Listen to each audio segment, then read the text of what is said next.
Salve, sejam bem-vindos ao Falando de Política. Com a primeira participação feminina, eu sei um pouco tardia. Aqui nós vamos conversar hoje com a competente coordenadora de juventude do Estado de São Paulo, que é a Mariana Montoya. Mariana, muito obrigado por participar e falar aqui com os nossos internautas. É um prazer para mim. Inicialmente eu pedi para você explicar um pouquinho para a gente o que é a coordenadoria, né? Qual é o papel que ela tem e qual a missão a que ela se predispõe. Acho que essa é uma pergunta super importante, porque acho que tem muitos mitos e muitas dúvidas do que deveria ou não deveria fazer a coordenadoria de juventude, principalmente a coordenadoria de juventude do governo do estado, que eu acho que tem uma linha de atuação diferente das coordenadorias municipais, que muitas vezes são as coordenadorias com quem as pessoas têm mais contato, conhecem um pouco mais, já tiveram alguma experiência e tal. No caso do governo do estado, a gente não é um órgão executor da política pública no fim, né? Ou um órgão na ponta. A gente é um órgão meio, como a gente normalmente se descreve, né? E é importante que exista esse órgão meio para tentar ter um olhar mais amplo sobre a política que é desenvolvida por todas as secretarias. Quem desenvolve a política para a juventude? A educação, o trabalho, a cultura, o esporte, o desenvolvimento, porque a gente tem o Centro Paula Souza, né? Acho que a gente vai falar um pouquinho sobre isso. Mas justamente, acho que as políticas públicas para a juventude são desenvolvidas por secretarias grandes, estruturadas, né? Que tem uma equipe grande, recursos humanos e recursos financeiros, para fazer uma política como deve ser feita. E a coordenadoria da juventude, ela tenta mapear um pouco então tudo isso que está acontecendo. No nosso caso, a gente concentrou muito dos nossos esforços na comunicação, porque a gente percebeu que justamente porque a política é feita por diversos atores, muitas vezes ela não é conhecida no seu todo, porque então ela está fragmentada na sua execução e na sua comunicação. Então, acho que o grande esforço que a coordenadoria fez foi juntar tudo isso. E então, já falando, né, o principal produto dessa união de tudo isso é o Portal da Juventude, que foi aonde a gente realmente priorizou o nosso trabalho nos 2 primeiros anos, né, do mandato do governador José Serra. Então, a gente mapeou tudo o que estava acontecendo pelas secretarias.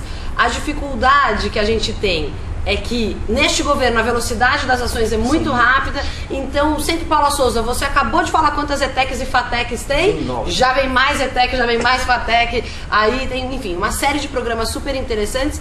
E o portal, ele é interessante por isso, né? Portal porque ele de fácil acessibilidade, bonito, prático, né? Você pode dar pra gente o endereço? Bom, então hoje a gente está no www.juventude.sp.gov.br.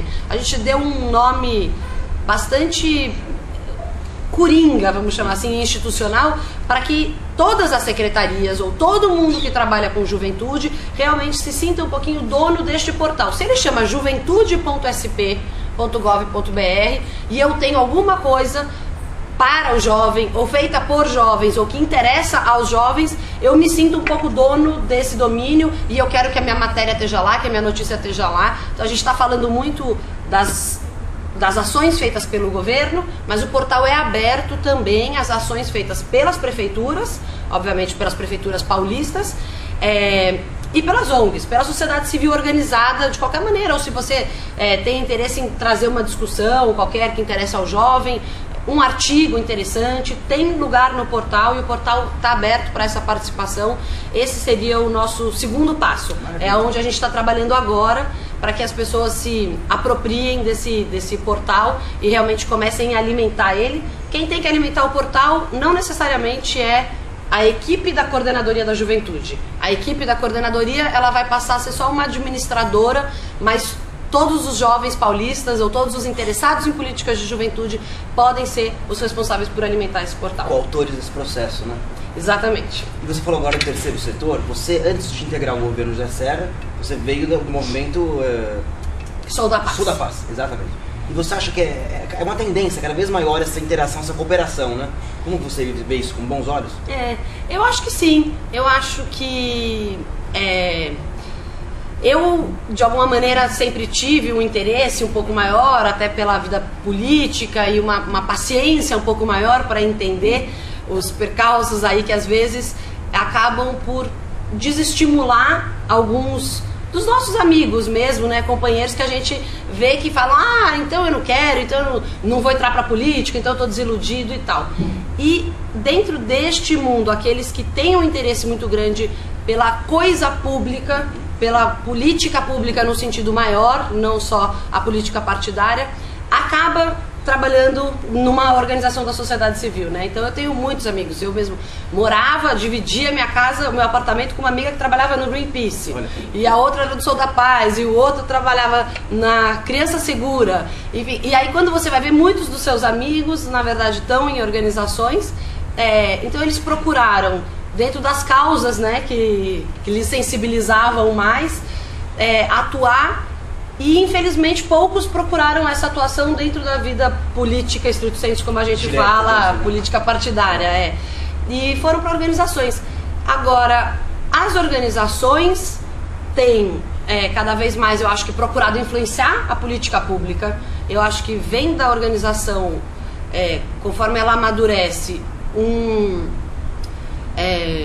uma constatação de que, para que o impacto da sua ação seja maior, ela precisa dialogar com o poder público.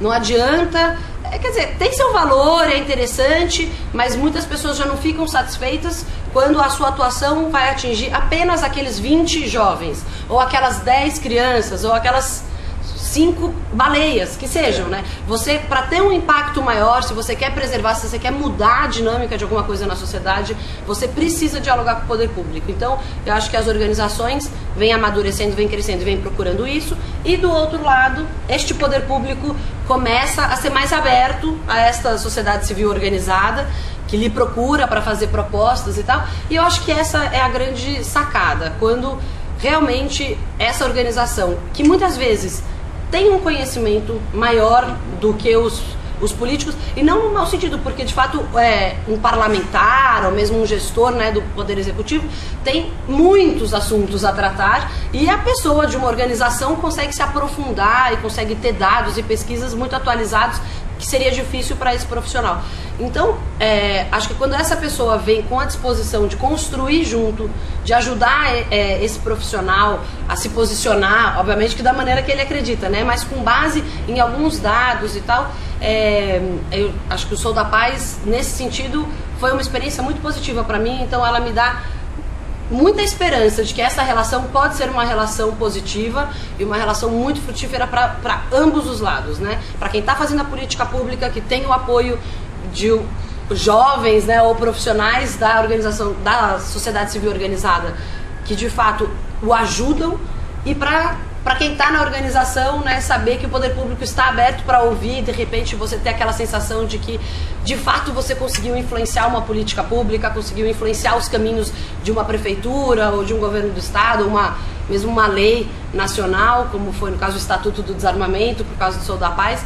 Então, eu acho que essa é uma relação que tem tudo para crescer, para dar muito certo, e nos países onde a democracia já está mais consolidada, essa relação é cada vez mais forte, então eu acho que a tendência é essa.